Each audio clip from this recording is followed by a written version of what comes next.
Our guests join us on the Farm Bureau Insurance Guest Line. We're visiting with Chip Patterson, CBS Sports, also host of the Cover 3 podcast, talking SEC football, trying to make sense of it. Kind of doesn't make sense this year, and I like it. But we've got some good games this weekend and many more in front of us. All right, so we hit a little bit of Bama A&M, and LSU's defense is awful. Although, Chip, even though it doesn't look like they're going to win the West, they still could have a say-so. So having said all that, where do you think Ole Miss plays into this as far as – because we're looking at Bama and A&M. LSU could still ding somebody. And then we've got Ole Miss. Where do you think they play into the West?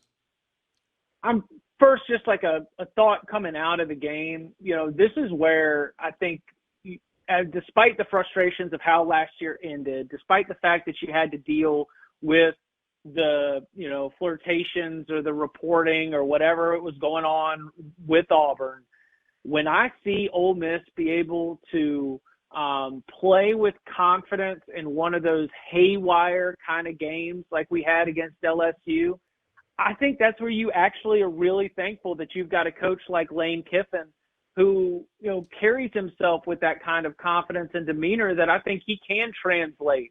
You know, he's not going to get really panicky when things aren't going quite well, when you're not getting enough defensive stops.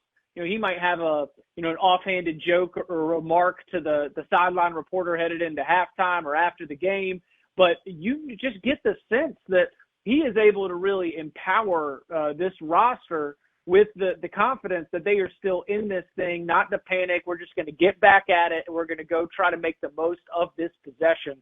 You know, that's one thing that, especially listening to Lane talk after the game, I was like, all right, well, I mean, this Ole Miss team is not perfect, right? I mean, you can throw the ball on this Ole Miss defense, but, you know, Jackson Dart's playing so much better. You got to give, I think, Kiffin and the offensive staff credit for that. You've got an offense that can go, you know, trade paint with basically anybody in the SEC and definitely anybody that's left on the schedule now that Alabama's behind. So really you're dealing with a situation where you're rooting for Texas A&M, you're rooting for LSU, you're rooting for Tennessee. You just need Alabama to go out there and take 2 conference losses to be able to climb back in this thing. But do I give Ole Miss a decent chance to be able to run the table in conference play the rest of the way? Yes, I do. I just think they've got – oh, never mind. They got Georgia in Athens. So, yeah, except for that one. That one's going to be a little bit problematic. Yeah. But, yeah, everybody else on the schedule, man, I like what Lane Kiffin has in terms of the confidence he's been able to build up within this team. Don't miss one moment of the Out of Bounds Show with Bo Bounds. Weekdays, 7 a.m. till 10 a.m. on ESPN 105.9. The Zone.